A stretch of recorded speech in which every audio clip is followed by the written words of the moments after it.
In my defense of being slightly late, I didn't know I didn't start the stream.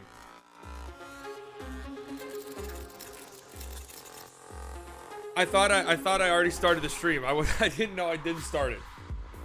What's up, everyone? What's up, everyone? What's up, everyone? All right, I have a question to ask. Right? I had somebody reach out to me recently. I had somebody reach out to me, telling me that the new music is a little too much, a little too bassy. And while I do love the new music, I thought about it a little bit. And I think that person might be right. I think there's a time and a place, but I think for regular streaming purposes, I do think it's a little aggressive. What do you guys think? I think I'm going to go back to my old music. I think it's a little bit more chill. I think it's a little bit more chill.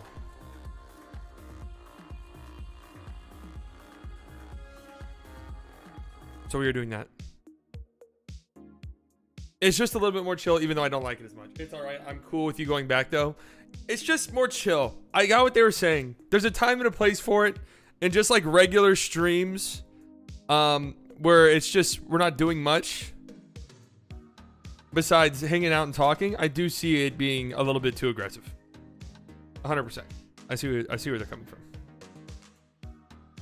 from. Okay, today we're going to go over our Eastern Conference predictions, which are brutal.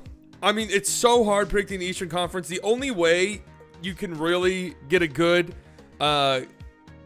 read on what's going on are the only way some of these teams are going to miss the play-in or miss the playoffs and be in the play-in is injuries. That's just the way that it goes. It sucks to say, but that's just the reality. Okay. And obviously you can't really predict injuries. So that's why doing a list like this, doing predictions are so difficult. That's why I thought it was fun that we went through a couple weeks ago or whenever that was, and we did the best and worst case scenarios for each and every team. That one gives you a more accurate depiction of what's going on with each team. Predictions, though, for each and every team, difficult. Incredibly difficult. Sixers will be an 8 seed. The process is still loading. I think you guys will probably be shocked by my Sixers placement. A couple of things to talk about before we get into the predictions, though. So this is apparently the Mavs City jerseys, right? Wow, they look fucking great. Yeah, and you guys know me.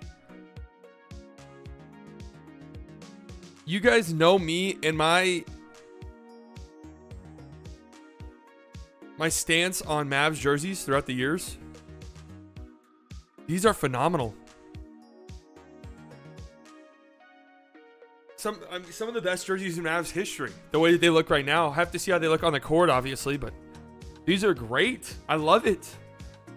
Yeah, I designed these. These were some of the mock-ups that I put out there. This was probably my least favorite one. I designed 600 of them. Just, on a whim. And each and every one I designed better than anything the Mavs have ever done. But these look great, man. It looks like Dallas. Like, I don't know how to describe it. The font, everything. Some people said that it looked like Portland. I don't see it. It looks like Dallas to me. And it looks good. Love the colors. Love the green outline. Man, it looks great. Unfortunately, they're probably going to wear these like 6 times. And then next season, they'll go back to some hideous dog shit jerseys. But, wow. Can't complain too much about these. Can't complain at all about them, actually.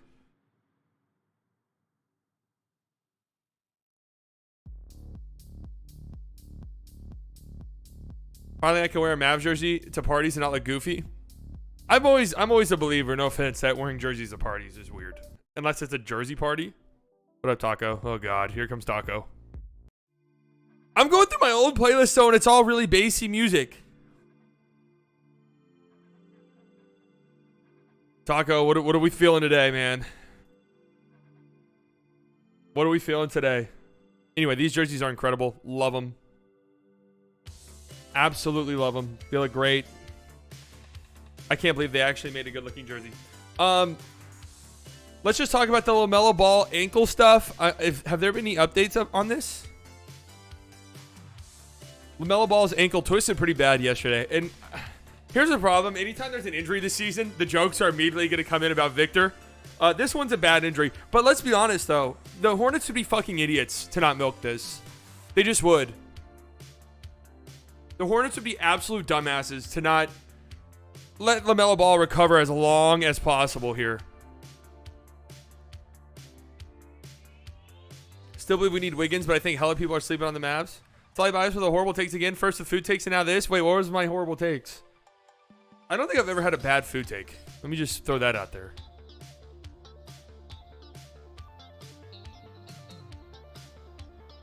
But the ankle looked bad, and I don't know. I haven't seen anything. Injury update an hour ago. Steve Clifford says LaMelo Ball came into arena today for treatment. Will not travel to Philly for final preseason game. He'll undergo imaging this afternoon, and more updates will be provided as available. So, even with LaMelo, I don't know. I have only watched like 2 Hornets preseason games, or parts of them at least. They've been terrible. They're 0-4. I think their net rating is -19 or something like that. They're losing games by like 20 points each night. They look terrible. I mean, they look absolutely horrendous. And this is one of the teams I liked the least going into the season. Just in terms of where they were at as a team. Just in terms of what the direction they were headed. And now I feel even worse about it. But in a way, I feel better about it. I don't know. You guys will see what I'm talking about here in a second when we go over the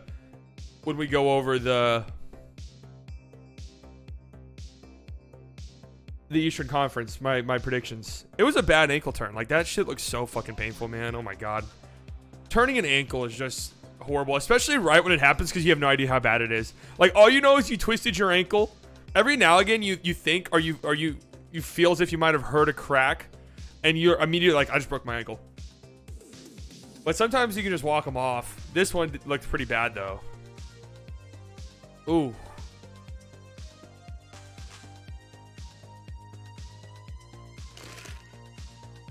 Never want to see that. But he wasn't the only person in this game who got injured, because Kristaps Porzingis also injured his ankle.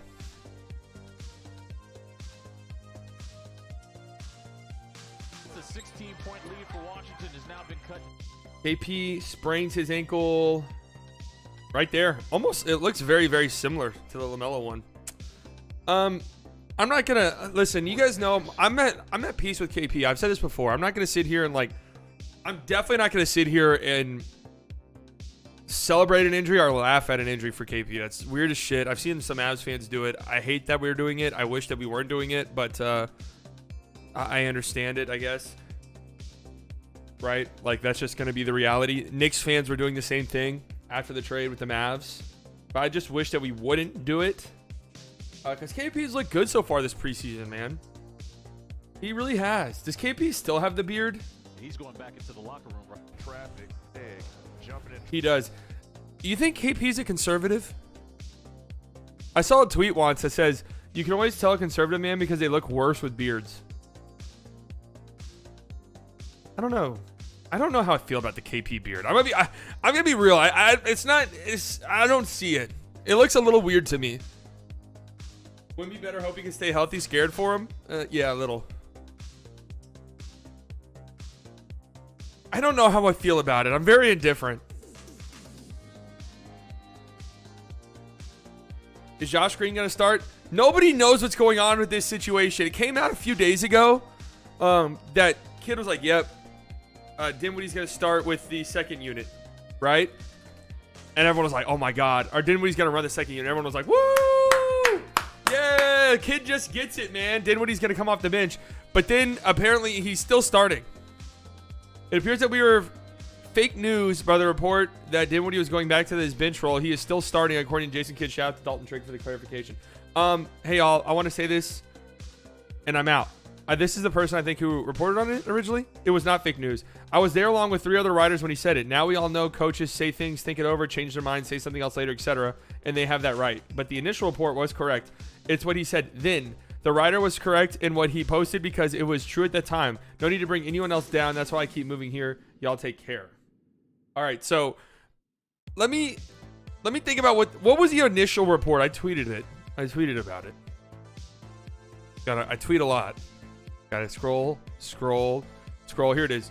Here is the original report. Jason Kidd tells me Spencer Dinwiddie will be going back to his role last season, leading the second unit. Right now, we're looking at Spencer running that second group. I thought he did a good job with that group yesterday, being able to set the table for those guys. That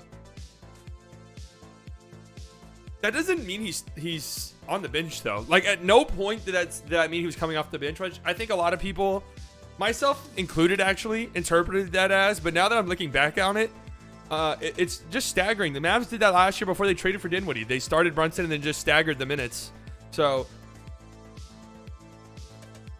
upon like looking back on it now, I don't think that there was any like fake reporting happening here. I like the KP period. It's just second angle, slightly biased. I can't keep defending your takes. I don't need anybody to defend my takes, okay? I can't even count the times I twisted my ankle, but it has only been severe 2 times. If nothing is broken or torn, you just gotta walk and accept the pain. Yeah, I mean, that is true. I feel like it's, you know, you're playing an NBA game, probably a little bit different, but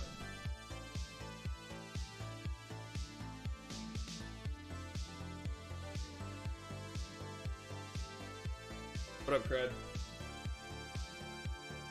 I think that was always going to be the case, right? Like, Dinwiddie staggering minutes. I just always assumed that was going to be what happened anyways, right? Like, we saw that with Brunson last year. They both start the game. Luka plays the entire first quarter. Brunson would play the first 6 minutes and then come off. Brunson would play the first 6 minutes and then come off. You know what? Let's just pull up a random game log from last year before the Dinwiddie trade, just to see how they staggered the minutes. All right, let's just go to a random Jalen Brunson game log.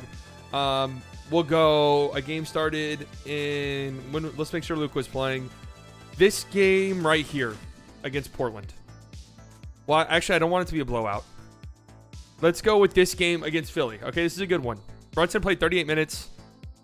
No, let's go with this game against Atlanta. Brunson plays 30 minutes. 38 minutes is a lot. Brunson plays 30 minutes. I think that doesn't... Oh, I thought... Play-by-play... Plus minus? Is this it? Okay, here we go. Here was the Jalen Brunson plays the first 8 minutes. Luka plays the whole first quarter. Starts the quarter on the bench. Boom. Brunson starts the quarter on the floor. Brunson comes off a little bit. Luka comes on. Brunson comes on towards the end. They both start the third quarter. Luka subs out. Oh, yeah, because Luka was in foul trouble this game. I remember now. So they did have a stretch here, a pretty long stretch, where neither of these guys were on the floor. Which, who was running the point? Josh Green, Trey Burke. Okay. But Luka was in foul trouble this game. But you guys see what I'm getting at here. I remember this game now. Luka was in foul trouble. So I'm not... It's just they did it last year. We saw it with our own 2 eyes. Let's find another game here. Boom. Next game against the Pistons, February 8th. Okay. Assuming everybody played. Let's go plus minus. Jalen Brunson starts. First quarter. Boom. Plays about... This looks like, I don't know, what, 8 minutes or so?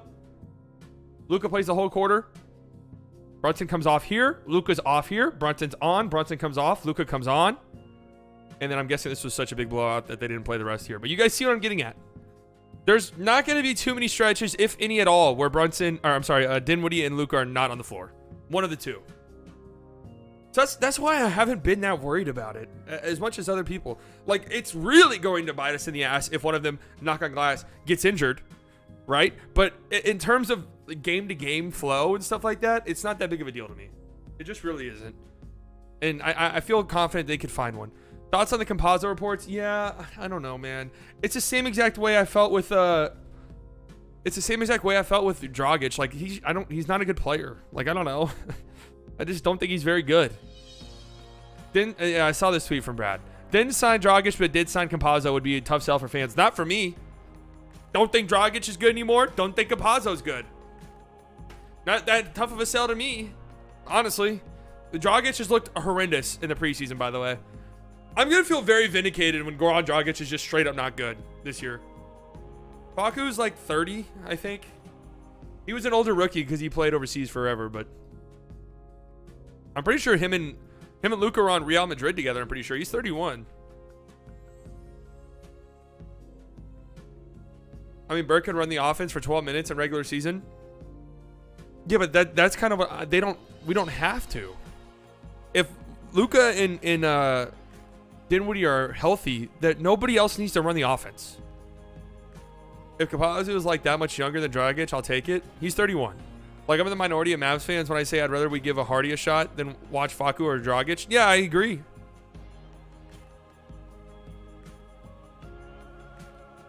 Trey Burke is still out there too, by the way. We want somebody familiar. Oh, God. Yeah, Facu was just straight up not very good. But, dude, Goran Dragic. This is so disingenuous, too. This is 2 years ago. I guess Goran really didn't play last year that much.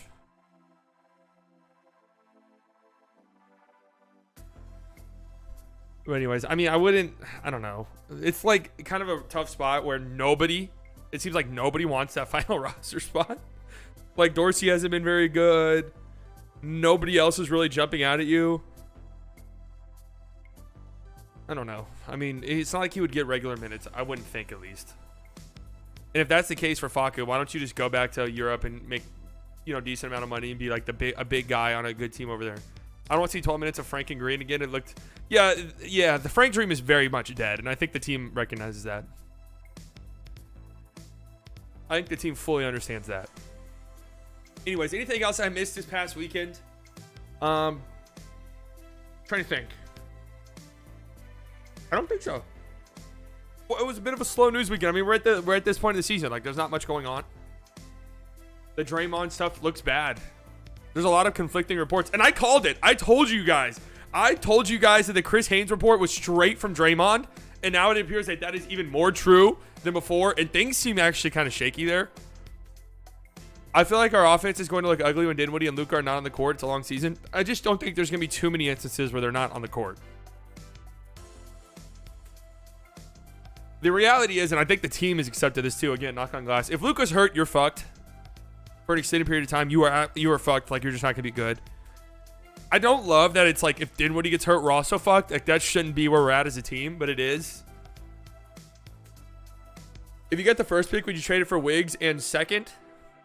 If I got the first overall pick, would I trade it for Andrew Wiggins and the second overall pick? Is that what you're saying? Or a second rounder?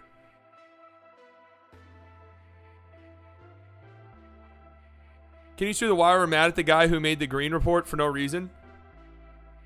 Chris Haynes? Well, it was obvious that it was from Draymond's camp. I told you guys that when, like, the moment the report came out, I was like, that is directly from Draymond Green. The whole, like, yeah, Jordan Poole's been really talking a lot and been really annoyed. Like, everybody on the team is just annoyed of him. It's like that was directly from Draymond Green.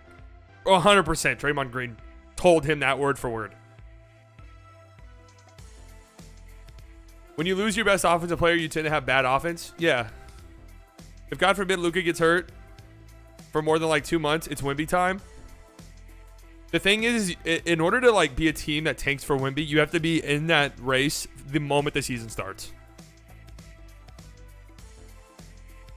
I think Luka will be an MVP type player, but the West is too stacked, and the Mavs would be like 6 to 8 seeds, so I don't think he would win MVP. I don't think they're going to be that bad. And that actually reminds me, if you guys don't follow me on Twitter, at Bias Slightly, right? One of the best Twitter accounts on the internet. That reminds me, this tweet yesterday. God. All right, this seems like such a harmless tweet, right? Like, Luka, look at these insane passes from Luka. This pass is fucking unbelievable. What in the world? Reggie smokes it. Reggie always smokes Luka's great passes, but we know Reggie's a great shooter, and he's been a great shooter. This one, the little over-the-head pass, Luka does this so often, it doesn't really do much for me anymore. But yes, it was to JaVale McGee, who was spotted up in the corner, and people were like, wow, what the hell are they doing with JaVale McGee there? JaVale McGee's hit a couple of those threes this preseason. I just want to throw that out there. But my God, the reaction to this video is actually kind of insane. There were so many accounts that were quote tweeting this like, heliocentric. First and foremost, it was either get Luka out of Dallas, he has no helps, based off of 2 videos where guys miss threes. Until he learns to play off ball and give the damn defensive end, I'm not moved. This guy has zero brain function, guys. It's not, we shouldn't laugh at him, okay? He has no brain function. But if you just scroll down, it's just like, yeah, this is disgusting passes, man. Get Luka some help. Okay. Scroll, scroll, scroll. He can show off his fancy passes all he wants, but this kind of offense doesn't make your teammates better. This guy doesn't have brain function. Did he get into a motorcycle accident with no helmet? If so, somebody should quickly find help for him. Seriously. What is this motherfucker talking about?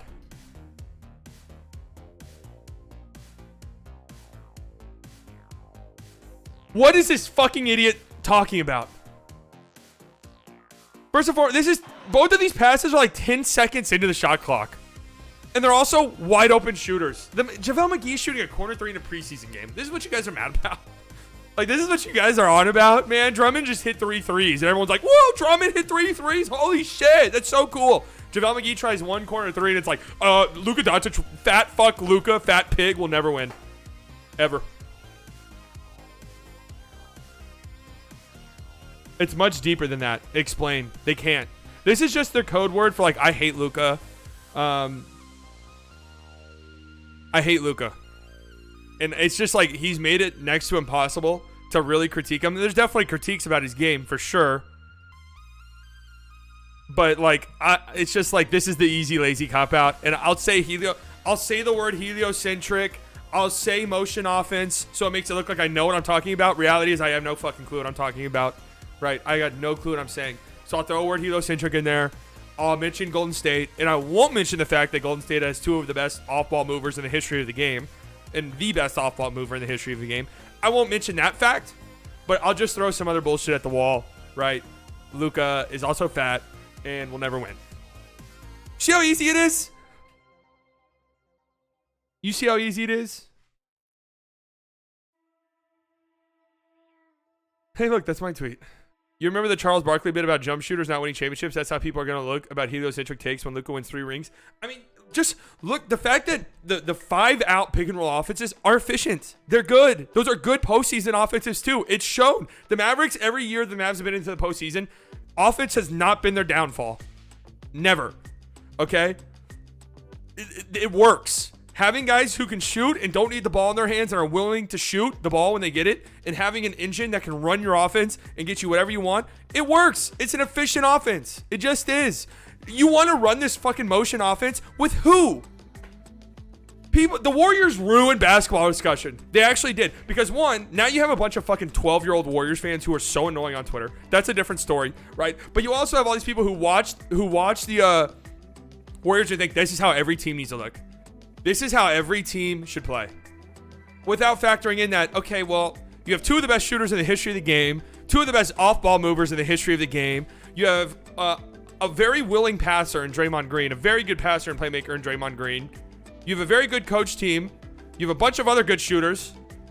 There's a reason why this is one of the most dominant dynasties in the history of the game. Like, what the fuck? If it was that easy, every other team would do it. Like, people are so brain dead. This isn't winning basketball. And why? Why is it not? Why is a kick out to a wide open elite 3-point shooter not winning basketball? Sir, I hope you have signed up to donate your brain to a brain lab afterwards so we can do further research on brain damage. I really do. This has to change. He won't ever win like this. Win like what? Kicking out to wide open shooters? This is so fucking dumb. It's actually the stupidest shit. If you want to criticize Luka, criticize his bad defense, which is bad at times. Criticize his lack of conditioning, which is bad. Criticize, yeah, sometimes he has some bad offensive possessions. Sometimes he doesn't move around offensively. Criticize that when you can. Criticizing a highlight package of 2 plays where he's less than 10 seconds into the shot clock, driving and kicking to a wide open shooter, you actually have issues. There's actually something wrong with you. And it might be terminal. Swing, swing, swing to the corner, greater than drive and kick off some sick passes to these idiots. Right, yeah. What do you want to do? What do you want Reggie Block? You want Reggie Block to dribble a basketball? No. Right? What do you want? You want JaVale McGee in the post doing hook shots? No, nobody fucking wants that.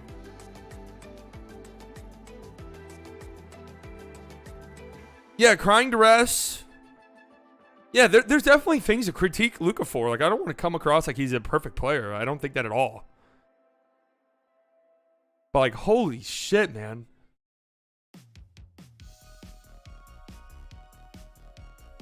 It doesn't make any sense. I thought like the playoff success last year would sort of cool a lot of people off. But nope.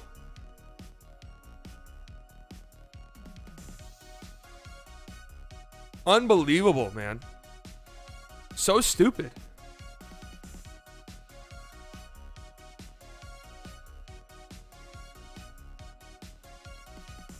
So stupid. All right, let me tweet out that I'm live, and we're going to get right into this. Oh, my God. Hold on a second. Luka got Dorian some custom Luka ones. And it's the Florida Gator custom ones, Luka's.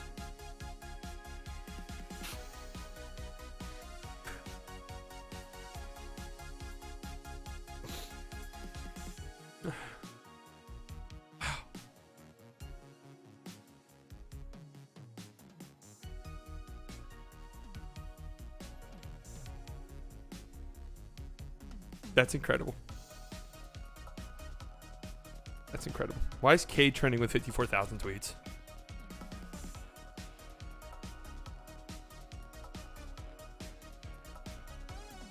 Okay, nothing. All right. I'm a little bit nervous to show you guys my Eastern Conference predictions. I'm going to be honest with you. Let me tweet out that I'm live.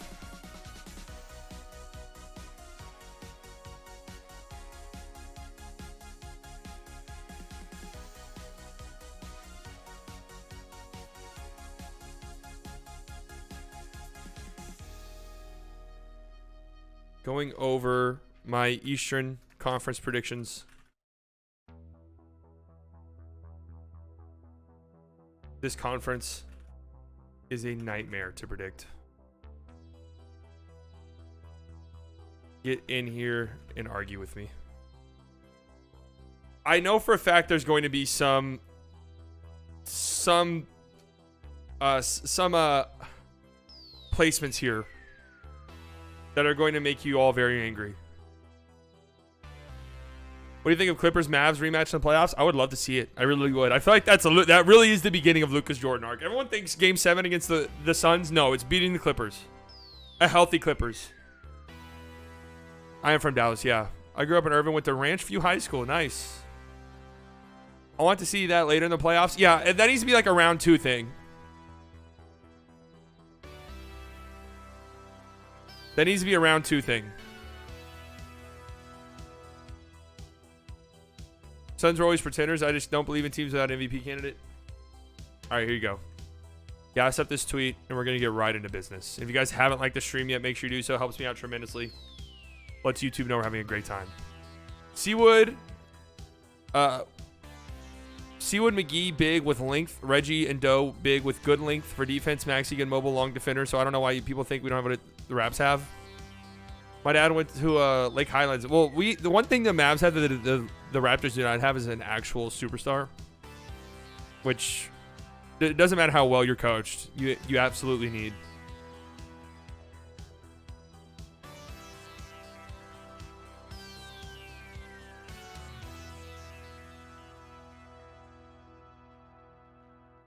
I do like the Raptors, but let me just say, if we're already talking about the Raptors, you guys are going to hate my placement of them.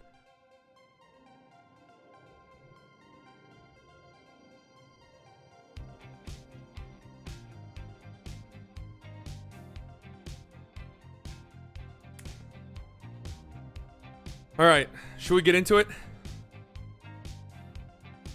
Here we go. Boom. Google Docs, ready to go. Beautiful graphics, beautiful word art. We love it. Looks fantastic. Eastern Conference predictions. 15 teams here.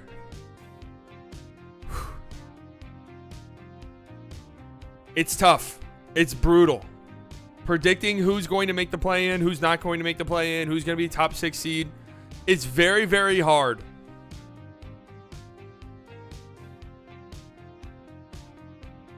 If Kawhi doesn't go into God mode in the fourth quarter of Game 6, Luka wins. Yep. The legend of the Google Doc. That's true. Let's go ahead and let's just kick it off immediately. Let's get right into who I think's finishing last. It's probably not who everybody's predicting, but if you've been following me on Twitter at all, you know who it is immediately. It's a team that I just do not like their direction at all. They had the offseason from hell. The Miles Bridges situation fucked them, right? Miles Bridges being a piece of shit absolutely changed the trajectory of their team without a shadow of a doubt. Even though as time goes on, I actually think Miles Bridges will be back. I just think I've talked about this before. He's too good of a basketball player. That's just the reality of the situation. If you're good enough, there are things teams will overlook entirely, whether it's fair or not.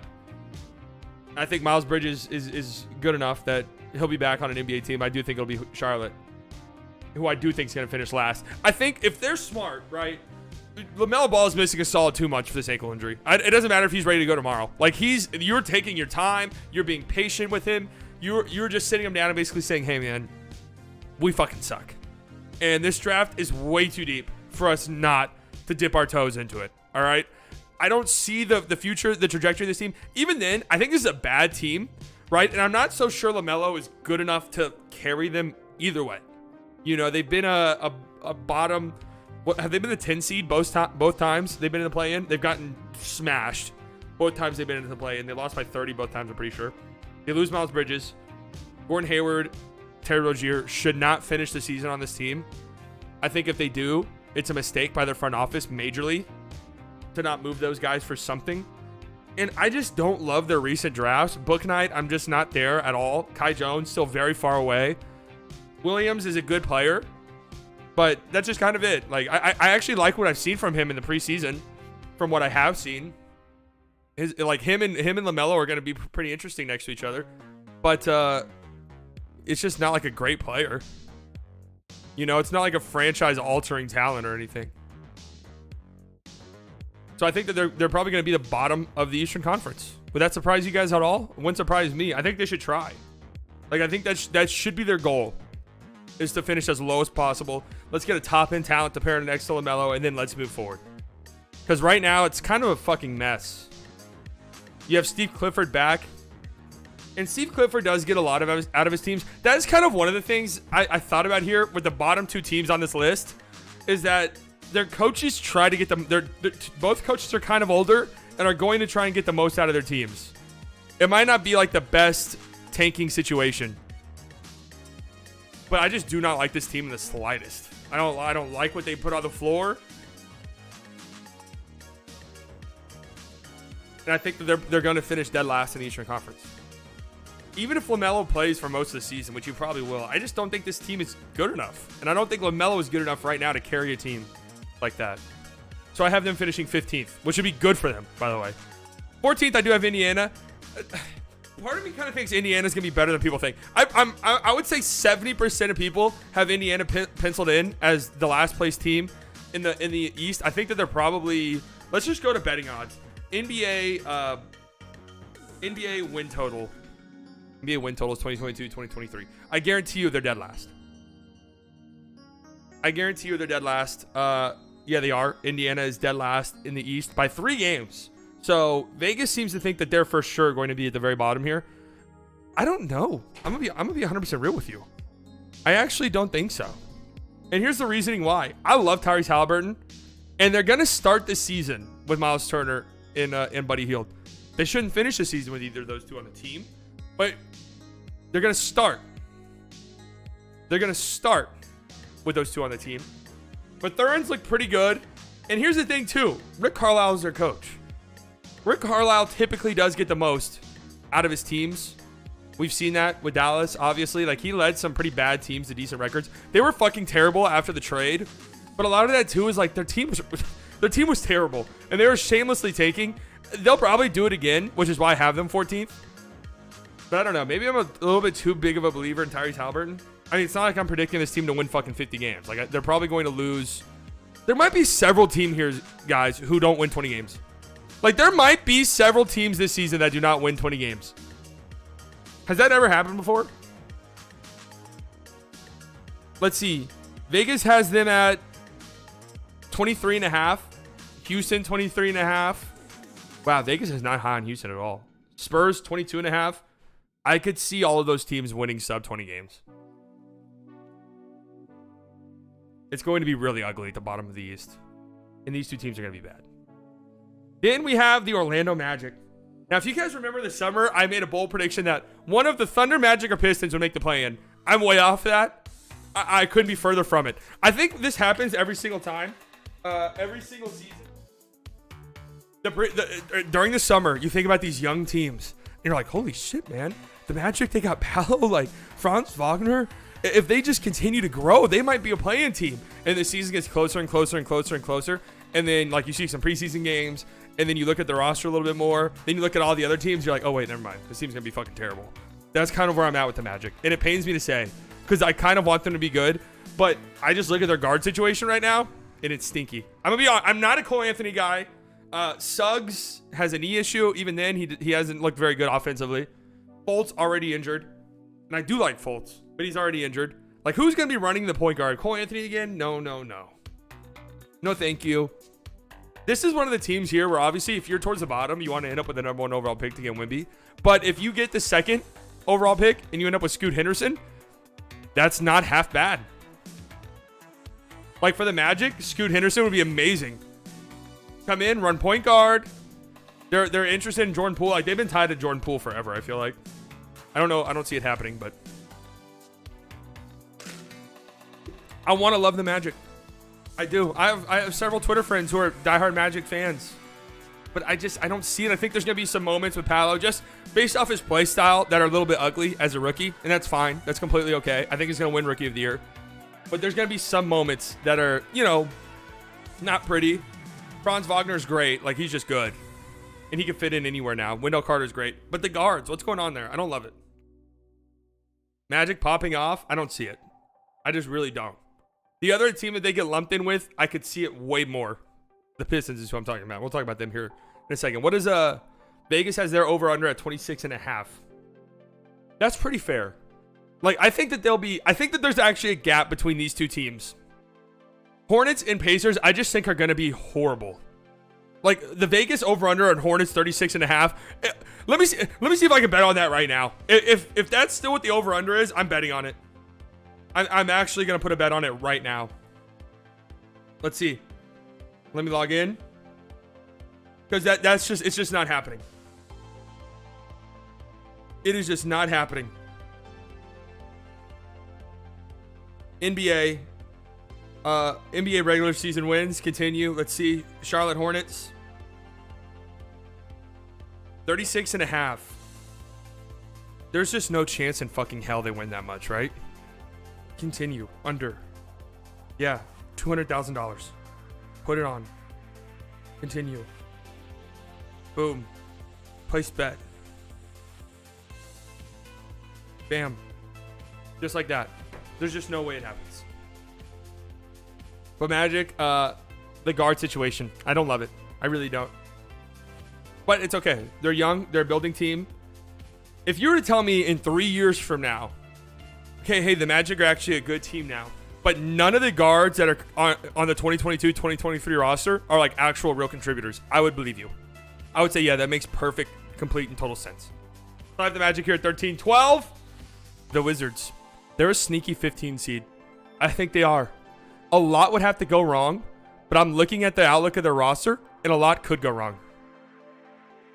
A lot could go wrong. KP already injured, which sucks. But I mentioned this before, right?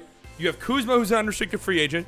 You have Will Barton, who's an unrestricted free agent. Rui Hachimura is going into his restricted free agency, I believe. Let me just double check some of these. So I think you're going to have some really, really ugly games where guys are just like, yo, this team's not very good. I need to get some numbers up. That way I get my, that way I can get my contract. I think I wouldn't be surprised if that's what you see. And then you have Beal's $50 million. I know he has I've seen a lot of people who are like, yo, Beal's not going to get traded this year because he has he's a trade. He has a veto. He could veto trades. He just signed a contract. I don't think it's impossible he gets traded this year. I don't think it's likely, but I could definitely see a world where he wants out and they veto a trade. Yeah, KP hurt his ankle. I mean, I don't know how serious it is. Ankle injuries are weird. Could be no time. Could be months. Who knows? But then you have, okay, let's assume KP comes back soon, right? You have this situation where I mentioned this before. KP has a player option at the end of this year. If KP stays relatively healthy and has a decent year, I actually think it's possible he opts out of that. So you have KP fighting to put up good numbers for his contract. Kuzma fighting to put up good numbers for his contract. Will Barton fighting to put up numbers for his contract. Rui Hachimura needs to do things to get paid. I just think it's going to be fucking terrible. I think there's some nights where it looks okay, and that's why I have them here and not lower. Because there was every team towards this area, I was like, you know what? Could they finish 15th? Magic, I don't actually think they could finish 15th. I don't. Wizards, I think there's actually a world where they do. A lot would have to go wrong, and they're a little bit too talented for that, which is why I have them here. But I just don't see playing. I think one of my hot takes was that they won 50 games back in July. Again, July, you just talk out of your ass. July, anything goes. You can say whatever you want. But whenever October gets here and the season's about to start, you look at every team in depth. You're like, oh, this team's bad. Like, this team's not good. And I wish they were. I like a lot of their players. Like, I want Rui to do well. I love DeLon Wright, by the way. Former Mavs legend. I actually do like him. I'm a dumbass. How do we get to Spotrac where I could just see the contracts on every team? Here we go. Washington Wizards. Where's the multi-year summary? Here it is. Okay, here we go. So here's what their contracts are looking like. Right, you have the Bradley Beal disgusting extension, right? That's just the nature of the game now. KP player option next year for $36 million. Now, you might be thinking to yourself, he would be insane to turn that down. Let me tell you this scenario, right? KP plays well, stays relatively healthy. His agent looks at him and says, hey, man, we have a real good opportunity here to opt out of this, right? We might take a lesser salary annually, right? But some teams are going to be interested in you, the ceiling of you, the potential of you, where we can get the long-term financial security. It's something very similar happened with Harrison Barnes in the Kings. Remember that? The Mavs traded Harrison Barnes to the Kings. Harrison Barnes opted out of his player option. Everyone's like, what the fuck is he doing? And then he signed a lesser deal, but for longer, for more years. That way he got the financial security. I can see something very similar happen. Will Barton, unrestricted free agent. Kuzma's got a player option, and he's not picking that shit up. He's going to be unrestricted. Rui, restricted free agent. It might get ugly. Like, that's what I'm saying. You might have some very ugly basketball being played here. So that's why I have the Wizards there. 11th, I had the Pistons. And they were like, whenever I was mapping it out, man, they had a decent case for making the play-in for me. They had a decent case for making the play-in. I think Cade Cunningham's taking a gigantic leap this year. I just think if I had to pick any second-year player to take a gigantic leap, I think it's him, right? I think LaMelo Ball made the All-Star game last year in his second year. I don't know if anybody from that rookie class a year ago makes the All-Star game this year. Maybe Mobley, just because I think they'll be winning a lot. But Cade has a really good shot, man. His play style, everything that he brings to the table is just perfect for today's NBA. He's going to be great. The thing is, though, they do lose. Okay, yeah, Scotty Barnes, too. They do lose Jeremy Grant. And I know I just mentioned Harrison Barnes, but I'm going to compare it again. Reminds me a lot of when the Mavs got rid of Harrison Barnes, Luka's rookie year, right? Because for Pistons fans, Jeremy Grant was kind of this black hole in offense that the Pistons just didn't need at that time. Like, they want to let Cade cook. Now they want to let Jay Ivey cook. Let's get rid of him. Perfect. See ya. Adios. Mavs fans not the same way about Harrison Barnes. But then 2 years later, it was like, oh, we could really use Harrison Barnes. You know what I mean? Like, 2 years later, all Mavs fans are just like, damn, Harrison Barnes would actually be kind of sick on this team.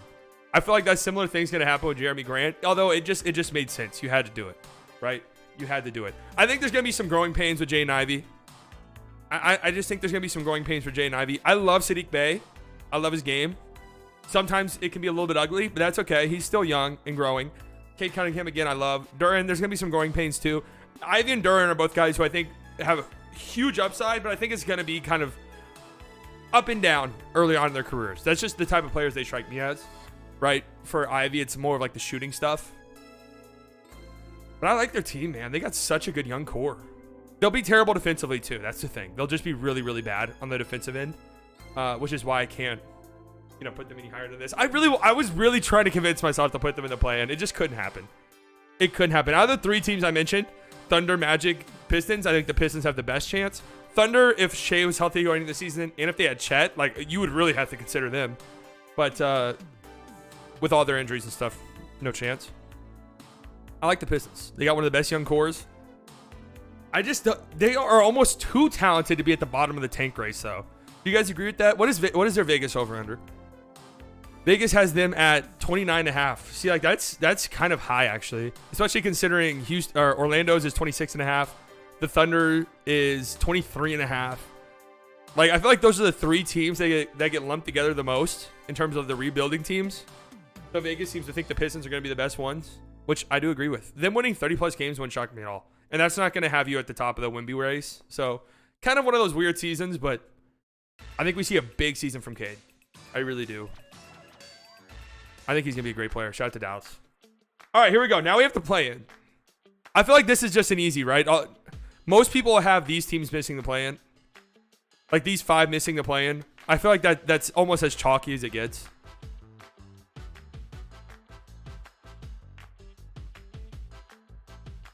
I feel like that's pretty much as chalky as it gets, but I mean, what do you want me to do, right? You want me to lie? I'm not going to do that. All right, at the 10th seed, who do I have here? Oh, yeah. All right. You guys aren't going to like these. I'm just going to be honest with you. I already know for a fact you guys will hate these.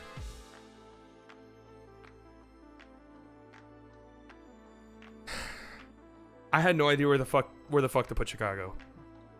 I had absolutely no idea where to put them. They were the 6th seed a year ago. They're already dealing with injuries.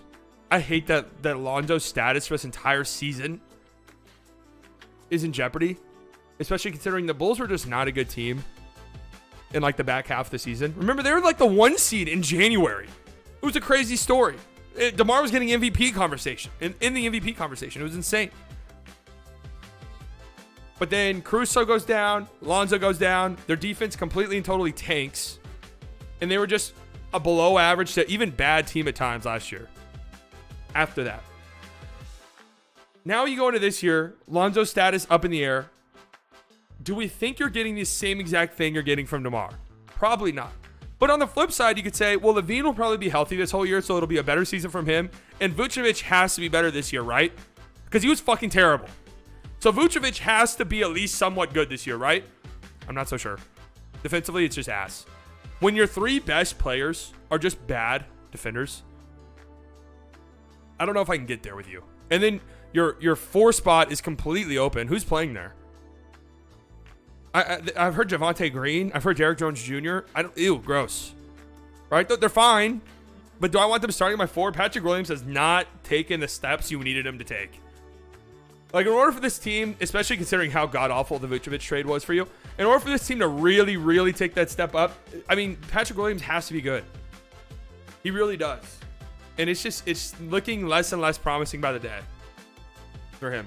And I love Zach LaVine. I love DeMar. Like, I love the guys on their team. But I don't know. I feel like this is a fair place to put them, especially with how they looked after the Lonzo injury.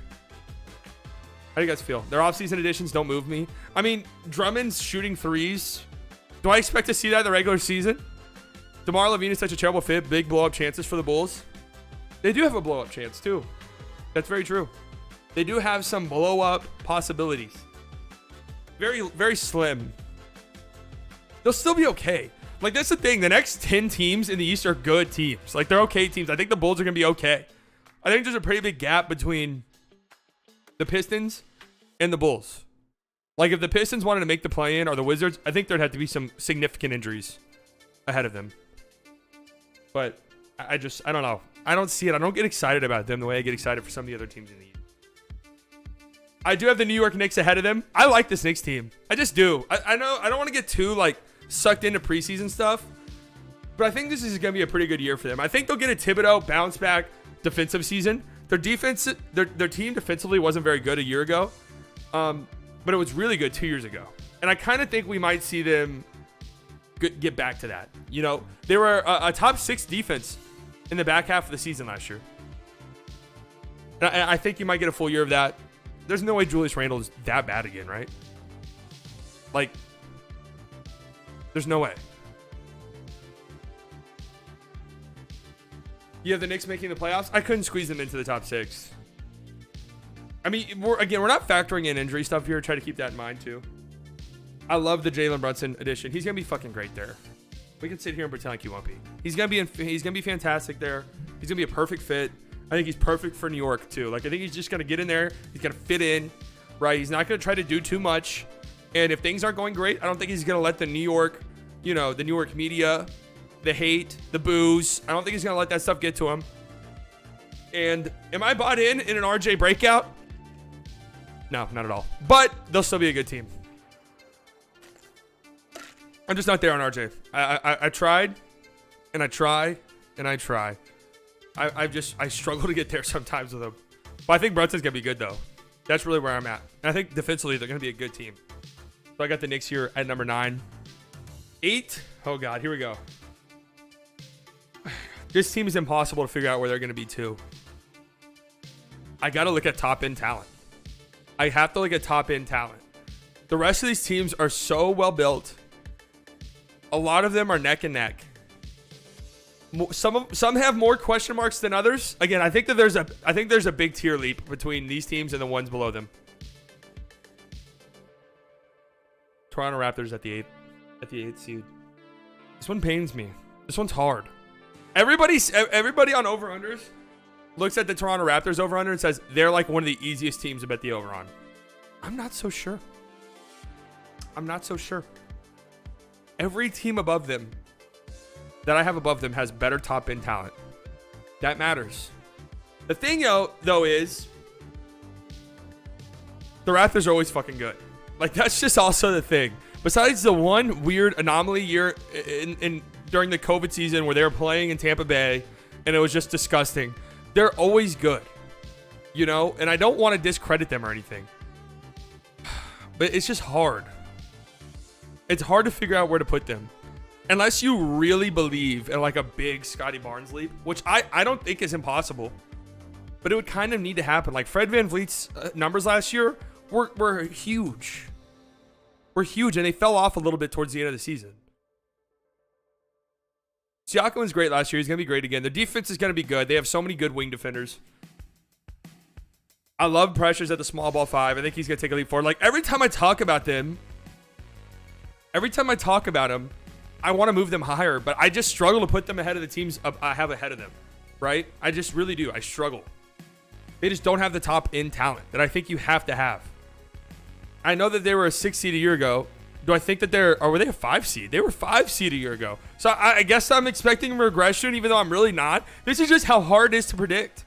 And I do have a team where you guys are probably thinking to yourself, how the fuck is this team ahead of the Raptors? I'll tell you when I get there, when I get to them. But there is a team that I absolutely love that I have ahead of them. The Cavs I have at 7. So I have the Cavs in the play-in too. Here's my rationale behind this. This roster is stupid talented. Tons of young talent. Their wing questions, I think, will take a little bit of time for them to figure out who's going to fit in perfectly at the 3 alongside the rest of our team. It might take them a little bit to figure that out, and then they might hit their stride. Like, I think we actually will get polar opposite seasons from the Cavs. Last year, they started the season incredibly hot. They were rolling. Then they kind of fell off towards the end of the season. Obviously, most of that had to do with injuries. I think kind of the opposite happens this year, where they kind of start off slow and disappointing, and then really find their stride late in the season. But unfortunately, like given how talented the East is, it might not be enough to sneak into the top 6. Which is crazy to say because you look at how talented the roster is. But then you look at every other team in the East, you're like, holy shit, the East is stupid. The NBA has just so much talent right now. You look at each of these teams, and it's hard to make arguments against like the Cavs making the top 6. But I think it might take a little bit of time for it to click. Like there were moments I was watching, did they play last night? It was either last night or 2 nights ago. And there were some ugly offensive possessions. You know, some really ugly offensive possessions. And I think that it might just take a little bit of time to click, and they find their stride later in the season. This isn't like me saying they're going to be bad. This is me saying they might start a little bit slow. And in a very tough East, that just might be your doom. Randall doesn't have to handle the ball much now that Brunson is there. That's very true. Very true. That's very good for the Knicks. Hopefully Julius Randle understands that. So I do have the Atlanta Hawks in my top 6. Let's discuss it. Let's talk about it. You guys know I had Trae Young as a top 4 offensive player. I love him. I think if you were to tell me Trae Young won an MVP in his career, I wouldn't be shocked at all. Like if you came from the future and told me that. Led the league in total points and total assists. Only the second time in NBA history anybody's ever done that, and nobody gives a shit. Like, it's so weird to me. Nobody cares at all that Trae Young did this historic feat a year ago, but it's absolutely insane. Their offense, I think it's going to be the best offense in the NBA. I do. I think by the end of the year, this is the most efficient offense in the league. Trae Young just cannot be stopped at times. You add DeJounte Murray into the mix, so now Trae Young doesn't have to have the ball in his hands all the time. On top of that, he has a good playmaker to set him up, where he can have catch and shoot opportunities where he's absolutely lethal. Like, his catch and shoot numbers are insane, but he just doesn't really get the chance to do it that often. Capella should be healthy for a full season. Okongwu's going to take a step up. Bogdan's great. Bogdan, Okongwu, all of these guys came into the season, or not Okongwu, Capella. The Hawks had 4 or 5 guys going into the season last year that were either injured or coming off of an injury. You know? I think that's a big reason why they started the season off so slowly. Crowder trade to the Knicks, Heat, or Bulls changes so much. Yeah, if the Hawks, I saw the Hawks are interested in Jay Crowder. If that happens, I don't know what that trade would look like. Like I have zero idea what a Jay Crowder trade would look like. What is Jay Crowder's value? But anyways, I saw Suns fans were like, oh, DeAndre Hunter, like you guys are actually smoking fucking drugs again. Like, holy shit, Suns fans. If I'm the Suns, the Suns have been playing Landry Shamet at the 4 this preseason, guys. If I'm the Suns, I'm sitting Jay Crowder down. I'm saying, hey, you're actually staying on the team. Sorry, you're staying on the team. We're Landry Shamet, not Landry Shamet. Sorry, Damian Lee. Damian Lee was running the 4 for them last night. Disgusting. Big nepotism. I thought for sure the only place he would ever be in the NBA is Golden State. Toronto needs to go down in the rankings. I think they fall off this year. I have them at 8. I mean, they were a 5 seed a year ago, so I think that's a pretty decent fall off. Suns fans really thought they would get KD. Yeah, that was really a sad time. Honestly, it was a little bit sad. Like, when you really think about it and factor it in. I have the Hawks finishing 6. I just like their team. I do. I think they have a ton of talent. I'm a big Trae Young believer. Did they give up a little bit too much for DeJounte Murray? Maybe. I mean, time will tell. But I think they're going to be a good team. They need to start the season off hot. They did the same thing last year they did 2 years ago. 2 years ago, they had a terribly slow start to the season. They fire Lloyd Pierce. Boom. They have a great second half of the season. Last year, they start the season slow. Boom. They're one of the better teams in the second half. They just need to start the season off hot. I think they will this year. That I know of, not too many guys on their team are coming off of like bad injuries or anything, and that was not the case a year ago. I got the Bulls higher than the Hawks because of how young the Hawks are. They're not that young. I mean, I guess they're kind of young, but Trey's going into year 5. Yeah, year 5. DeJounte is what, year 6? They're not that young. DeAndre Hunter's going into a very big year 4. Is that right? Yeah. Damn, 4 years of DeAndre Hunter already? They're not that young. I like this Hawks team. I have the Heat at 5. I actually want to put them into the play-in and bump the Cavs into the playoffs. I just couldn't do it. I don't know. Maybe until I see it, that's how I am with the Heat. Until I see them fall off, until I see it with my own 2 eyes that the system has failed, I'm just not going to stop believing in them. Their defense is going to be great again. Probably going to be a top 3 defense in the NBA again. Jimmy Butler, he's getting older, but he's still right on the cusp, if not is a top 10 player in the NBA.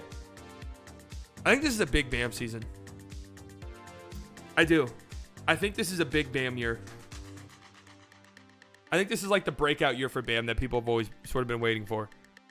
I don't know why. I just feel it in my gut. And then, of course, you know, even if injuries do happen, you just know they're going to find some random guys off the street that they're going to plug in their lineup, and they're immediately going to be contributors. Like, that's just who they are. That's who they've always been. They're one of the best. They're one of the best coached teams in the NBA. You know, the NBA GM survey, Spoelstra was the #1 ranked coach. Damn, look at these teams. I really have no clue how to rank them. It's impossible. Like, they're all good. Right? It's all going to come down to injuries. Who's the healthiest? Who avoids major injuries? That's really what it's going to come down to. And of course, you can never predict that shit. So Like, I could easily just be like, yeah, I mean, knock on glass, right? Jimmy Butler sprains his ankle and misses 2 months, and that's why the Cavs are the 5 seed. Like, I'm not going to sit here and do that. That'd be psychotic. Is there anybody who does that? I actually think Kyle Lowry's going to have a decent year this year, too. And when you look at the numbers and stuff, Kyle Lowry had a good year a year ago. Like, Kyle Lowry was, not bad a year ago. He didn't live up to expectations, I don't think, making $30 million. But he really wasn't bad. And that offense kind of tailed off when he wasn't on the floor. So, I like the Heat. I mean, they were the 1 seed a year ago, so I'm predicting them to fall off a tiny bit. But that more so has to do with how stupidly stacked the East is. And how the 4 teams I have ahead of them, like, their top end talent is just unbelievable. Absolutely unbelievable. And now that I'm thinking about it, all 4 of the teams have a player I would have ranked higher than Jimmy Butler. Yeah, for sure. I do have the Nets here at 4. This one is the one I feel the worst about. This is the one that I absolutely feel the worst about. If you pull up Kevin Durant's numbers a year ago, I believe they were on a 50-plus win pace when Kevin Durant played, which is kind of crazy considering how they finished. Right? Obviously, Kevin Durant missed that time. And the Nets went on, what was it, like a 13-game losing streak? Something absolutely insane without Kevin Durant. They went 36-19 in games KD played. That's like that's a top 4 seed pace right there, easily. You bring in Ben Simmons. There's been times in the preseason where I've not loved what I've seen. There have been times in the preseason where I've not loved what I've seen from Ben Simmons offensively, but I think there will be some adjustment. You have Kyrie and Kevin Durant. It's still, we need to see it. But as long as those 2 are on the floor, I mean, you're going to be pretty fucking hard to beat no matter what. And I think you definitely got better in the offseason for sure. Ben Simmons coming back. You went and got Royce O'Neal. You lost Bruce Brown, which sucks, but Royce O'Neal's a good defender. He'll shoot threes. And Bruce Brown kind of redundant next to Ben Simmons. TJ Warren, I mean, we'll see what we get for there. Their spacings look silly so far. Yeah, it looks like they don't really know what to do with Ben Simmons just yet, but I think they'll figure it out. Like, Ben Simmons and Claxton doesn't make a lot of sense on the floor, and they'll have to figure out what to do there. Ben Simmons has to play the small ball 5. Like, that's just going to have to be what they do. They're just going to have to let Ben Simmons play the 5 and hope for the best. Like, that has its drawbacks, but I don't know, man. I just look at their team. It's just really hard to predict them. Absolutely. They have a huge blow up possibility. A huge blow up possibility. Kevin Durant, come January, could say, actually, I don't want to fucking be here anymore. I don't care that we're winning. I want out. Trade me right now. Kyrie could say the same thing, and then boom, they're terrible. Ben Simmons could get hurt again or look terrible. Boom, they're bad. Kevin Durant, I mean, knock on glass, he's been hurt a decent amount. He gets hurt again. Boom. Kyrie gets hurt, misses an extended period of time. Boom. Like, I don't know. They're impossible to predict. They are. Like, they openly wanted their coach fired. It's just a messy situation. Made even worse because it's not like this is the Wizards. I'm just throwing a hypothetical out there. But the Wizards who are like, oh my God, we hate our team, blah, blah, blah. And it's like, okay, they're going to be trash. Like, they don't have the top end talent to overcome this. But the Nets do. They have no center depth, injury concerns, and their stars can regress. Yeah, but if Kevin Durant, Kyrie are playing, they're going to be very tough to beat. What is Joe Harris' value now? I feel like it has fallen off, but he would be a good piece to acquire for any contender. Yeah, Joe Harris too. I forgot about him. I don't know what his value is, but he'll be playing this year. One of the best shooters in the league, if not maybe the best. Wasn't it 2 years ago he shot like 50% from 3 or some crazy shit like that? I remember Ernie Johnson. I don't remember what year it was, but Ernie Johnson voted him into the All-Star game one year. I forgot what year it was. Might have been last season, honestly. Last season he was healthy. The Nets are by far the hardest team to predict. I should put a confidence meter underneath these. That would add another layer. 3 is the Celtics. I have to deduct them a tiny bit. It's just too much shit going on. Too much shit going on. I think there might be a little mini NBA Finals hangover. It's not impossible to see that. Their team is stacked though. So I don't. This is the absolute lowest I could go for them. The absolute lowest I could put the Celtics is 3rd. Their team is just too good. Tatum is too good. Jaylen Brown's too good. But there's a lot of shit going on that I don't like. That feels icky. A lot of shit behind the scenes. Plus, they played a ton of basketball recently. They have played an absurd amount. Yeah, true. Robert Williams hurt to start the year.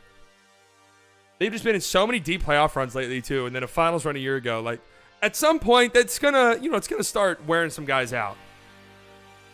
You honestly have the Celtics lower? I just literally can't go any lower than this. I absolutely can't go any lower than this. At 2, it's the Bucks. I mean, what is there to say about the Bucks? What is there to say? Did they make the finals a year ago if Chris Middleton's healthy? You could definitely make the argument. They took the Celtics to 7 without him. As a New Yorker, I have the Celtics as a 12 seed. Okay. But you have Giannis, probably the best player in the NBA. You have one of the best trios in the NBA. Defensively, you'll probably be... Where'd they finish last year as a defense? Defensively, you'll probably be the best defense in the NBA. Or top 3 at least. Wait, where were they a year ago?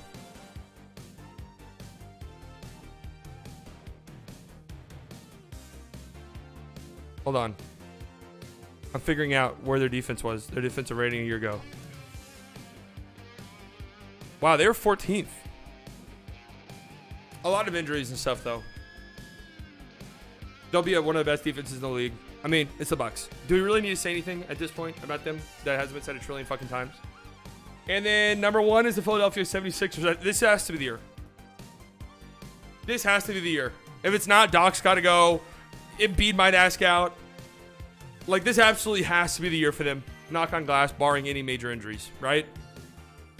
Their team is good. Like, their team is stacked. They have dominated the preseason so far. Maxey looks incredible. Harden, I don't know if Harden, well, we're never getting prime Harden again. He says that he feels fine. It still doesn't really look like it. But he's still one of the best point guards in the NBA regardless. Like, his playmaking is that good. Their defense is insane. They're going to be a great defense. PJ, Embiid. I mean, you still have Thibault, Melton. They're going to be a good defensive team. And yeah, Tyrese Maxey. Like, he's the truth. He's absolutely the truth. One of the best, offensively, one of the best number 3 options in the league, by far. That'd be an interesting ranking. He'd be really high up there, I think. 3 option? Who's number 3? I was actually thinking about this a couple days ago, doing my player rankings, which I think I'm doing on Thursday, by the way. Who's the 3rd best player on the Bucks?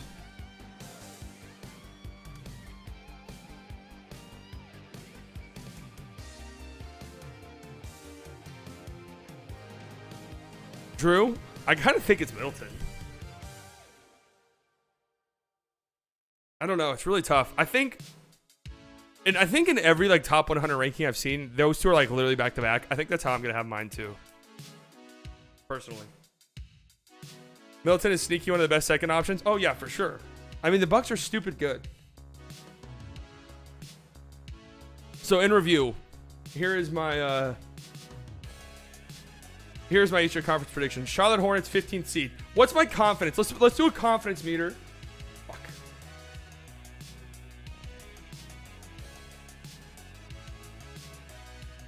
Confidence, I'm gonna go 65%. I feel pretty good about them being that bad. I really do. I just do not like this team. I don't like Bouknight as a player. I just don't. I like both of them equal. Both are great defensive guards who can shoot. Pacers, 14th. I mean, they're gonna be bad.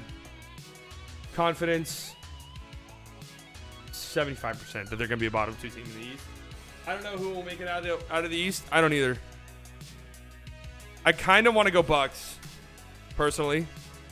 It's a boring pick, but that's just kind of they've been deep in playoff battles so many times that if they're healthy, I'll pick them almost every single time. Confidence for the Magic being a bottom 3 team. I'll go 55% just because I think they could actually be better. But I feel pretty confident they'll be a bottom 3 team. Wizards, yeah, I just don't see it with them.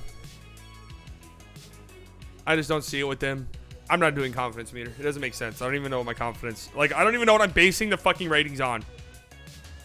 The Nets are the one I feel the least confident about for sure. Hawks, I don't have much confidence in the Hawks. But I'm putting my faith in them nonetheless. These 3 being the top 3, I feel very confident in. I just... Whatever order you want to put these 3. feels pretty safe to have this. Nets, not confident in. Heat, I'm a little bit shaky in my confidence in them. But I don't know if I could ever bet against them being a top 5 seed. Until I see it with my own 2 eyes.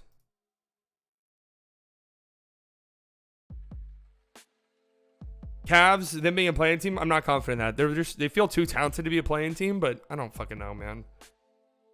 Raptors, they also feel too talented and too well coached, too good defensively to be a 8 seed. But realistically, who would you put the Raptors over? The Cavs, maybe. The Hawks, yes, that's what most people would say. The Heat, maybe. The Nets, if it all goes to shit. Like, if the Raptors were the 4 seed, it actually wouldn't shock me.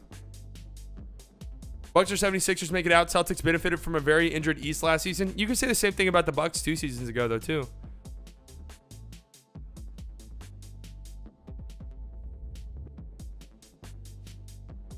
I'm taking the Bucks.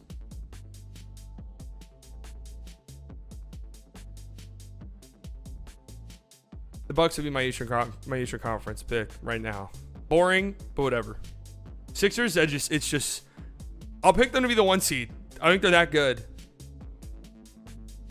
And no matter what Embiid says, I definitely think that there's part of him that wants to go hard for the MVP this year. But will I bet on Embiid in the playoffs? No. Will I bet on Harden in the playoffs? No. Will I bet on Doc Rivers in the playoffs? Fuck no. So because of that, right? I'm not betting on them. Bucks for sure. I can't believe the Hornets win total. 38? Well, is that what it was? That's insane. That is insanity.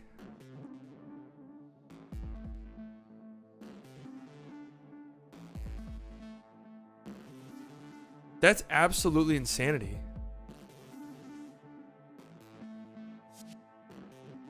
I want to go to, what was it? Was it Oddshark? Was that the place that we used to go to for like game odds and shit? I want like a live.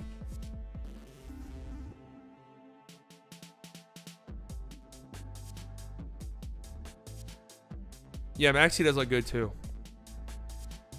So they have the Hawks at 46 is their win total. Wow. That's only 1 less than the Mavs.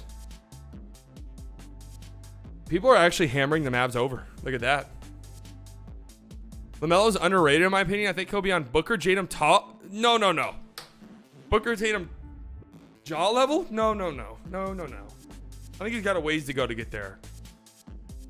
Who is like getting the under hammered the most? The best is 125 Rockets. What? People are really hammering the Rockets under 24.5? That's a little too low for me. That's just really... What are the best odds you can get at the over? Phoenix Suns, everybody's... Yeah, the 52.5 is low. Who do you have making the Eastern Conference Finals slightly? I mean, I would probably go... I'd have to think really quickly how the seeding works.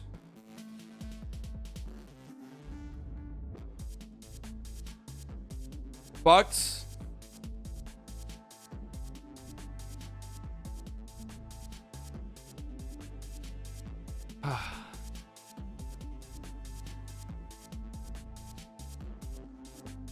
I don't think the Sixers make it out.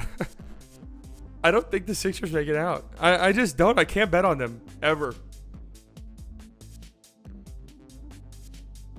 How would the seeding go? So the 1 seed would play the winner of the 4-5 seed, right? In the second round. I could definitely see the Nets beating the Sixers. For sure. If the Nets are healthy, Nets, Bucks, Eastern Conference Finals. That'd be crazy. Is Draymond too toxic for Mavs chemistry? Here's the thing about Draymond, right? If you're a team that's not the Warriors, you have to look at this situation and say, all right, Draymond has now blown up at Kevin Durant. And I don't want to say Draymond's the reason KD left, but probably a decently big reason. Right? And now he's punching Jordan Poole in the face. So if I'm a team like the Mavs or a team like the Pistons, who have always been linked to Draymond Green because of the Detroit connection, I'm saying, do I really want to bring Draymond in here? Like, especially if there's not a winning culture already established, and if we're not winning, like, do I really want that in my locker room? I'm not so sure. I like the idea of Draymond on the Mavs. I will just say that. But yes, this kerfuffle with Jordan Poole does not make me feel great. For sure, Poole has shown star vibes. I would take Poole over Draymond 8 days a week. Oh yeah, for the future, for sure. Not even thinking twice. He's not leaving though. The Warriors would be fucking stupid to let... Jordan Poole's not going anywhere. I'm telling you that much. Draymond can't rim run or shoot threes. He just takes the ball out of Luka's hands. 10 out of 10 defense, though. But he's a good playmaker, though. Like, I wouldn't mind Draymond at all. What am I giving up for him? How much am I paying him? That's a different question entirely. That's a different... That's something else entirely. The East, man. It's brutal. It's absolutely brutal. I want to love the Hawks. The more I look at them here over a team like the Cavs in Toronto, I don't love it.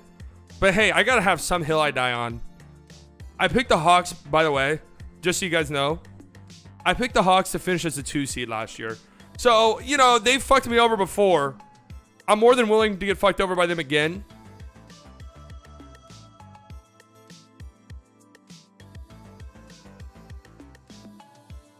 My Western Conference Finals prediction, Nuggets versus Pelicans. I'm going to do the Western Conference tomorrow.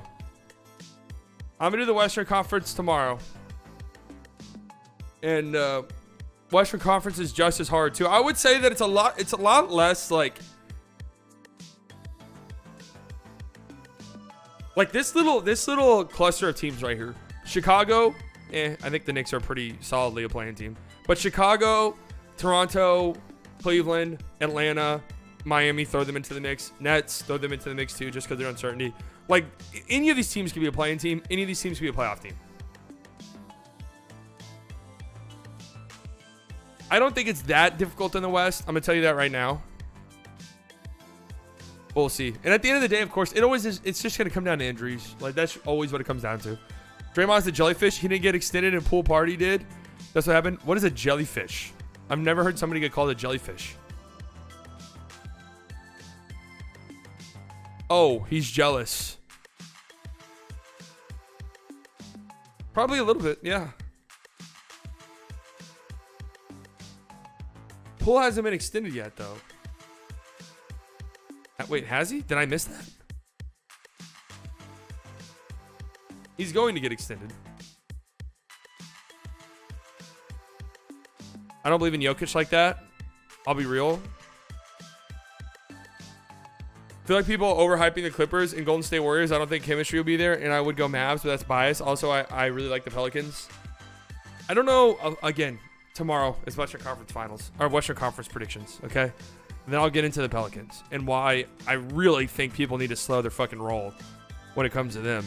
I get, like, everybody wants to predict the next breakout team. It very rarely happens like how people are predicting it to happen for the Pelicans. Like, a team goes from being okay, right, being okay, to boom. Top 5, top 4, top 3. Very rarely does it happen. Not impossible, but rarely.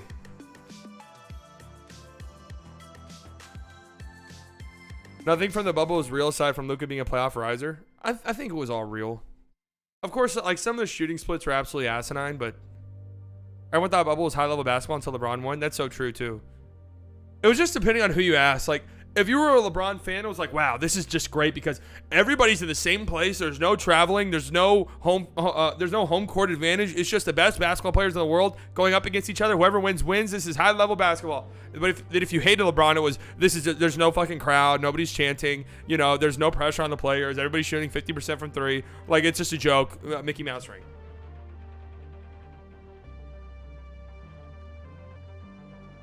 I actually would love for a healthy Nets versus a healthy Bucks rematch.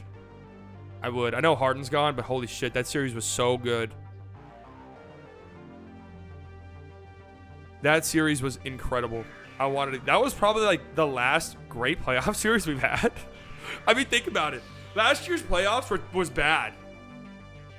That was the last great playoff series we've had. There were no great playoff series last year. No, like, super memorable. Holy shit, do you remember that moments? The most memorable moments of the playoffs last year was, I think, am I biased for saying this? But Game 7, Mavs, Suns, like, that's probably the most talked about moment for the postseason last year. Am I wrong?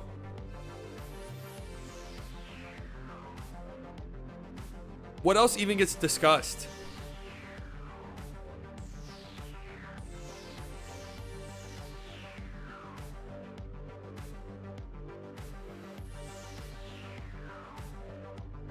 But Nets Bucks was woo. I mean, that was a fucking classic series. Insane. To the wire, Game 7, insane finish.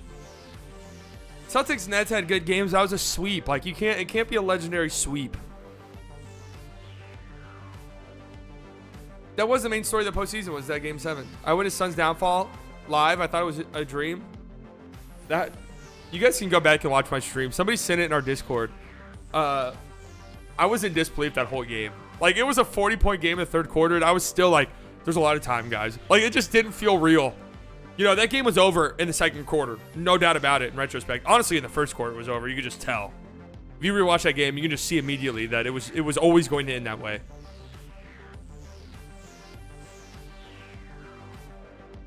But think about it. I mean, the Bucks-Suns finals was really good. That was a fun series. It was really, really back and forth. Some legendary, iconic moments. The Drew strip on Devin Booker that led to that alley-oop. That was a really good series. That was a fun series. Giannis dropping 50 in a closeout game to win the finals. Legendary shit. Suns going up 2-0 and then losing the next 4. But there was no, I mean, the playoffs this last year were terrible. They were horrible. Think about it. They were awful.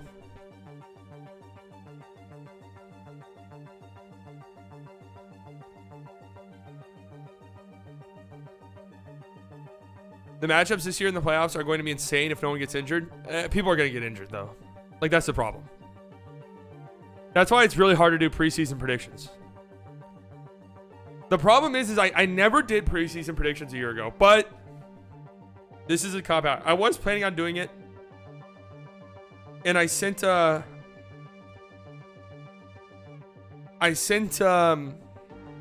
friend my predictions before I was going to make the video, and then I never made it.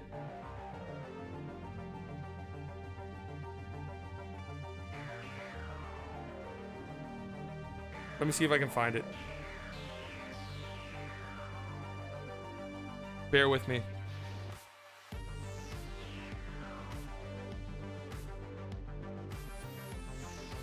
Oh, never mind. I guess I deleted it. I had the Lakers finishing as a 1 seed. Like, it was a disaster. What was the ceiling for Jalen Hardy? I think he has the tools to have an impact Brunson had. I don't know.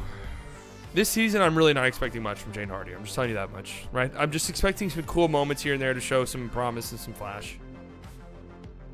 Long term, definitely a bucket getter. Don't know if I'll ever be great defensively.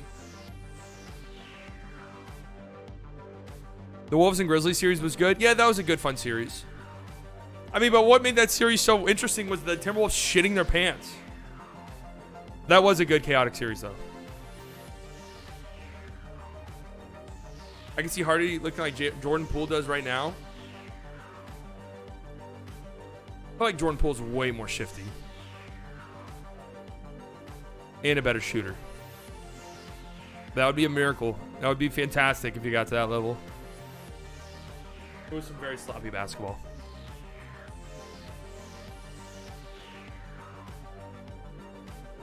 Well, all right, guys. It is about that time. A bit of a shorter stream today, but this is not the song. This is not the song. Bit of a shorter stream today, but you know, the season's right around the corner. I got to churn out these predictions. That way we have something to look back on.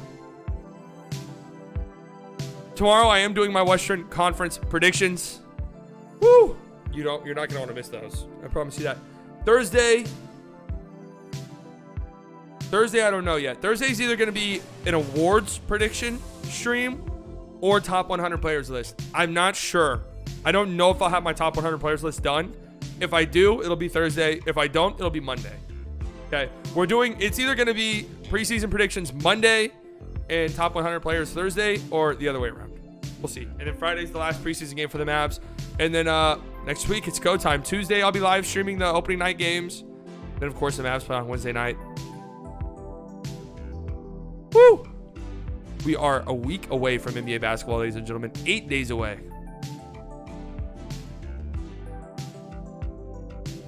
8 days away from Mavericks basketball. It's going to be tremendous. Wait, what's up? Repeat your schedule, please. Tomorrow, I'll be going live 1 p.m. Central Standard Time. Western Conference predictions. Thursday, live 1 p.m. Central Standard Time. Probably top 100 players in the NBA predictions. Friday night, we'll go live for the last Mavs preseason game. Next Monday, we'll be going live. More than likely, going to be just be doing award predictions. And then Tuesday, we'll be going live Tuesday night. That'll be the start of our slightly biased bounce around. The slightly biased bounce around, we just go from game to game. Of course, Tuesday night, there's only 2 games, but go from game to game. It's going to be a lot of fun this season, guys. I can't wait. Thank you guys for coming out today. All of the OGs, you guys know I love you very much. Could have spent your Tuesday afternoon anywhere in the world. You decided to spend it here. New subscribers, thank you. I promise you guys will not regret it. Enjoy the rest of your Tuesday. Talk to you guys tomorrow. Goodbye.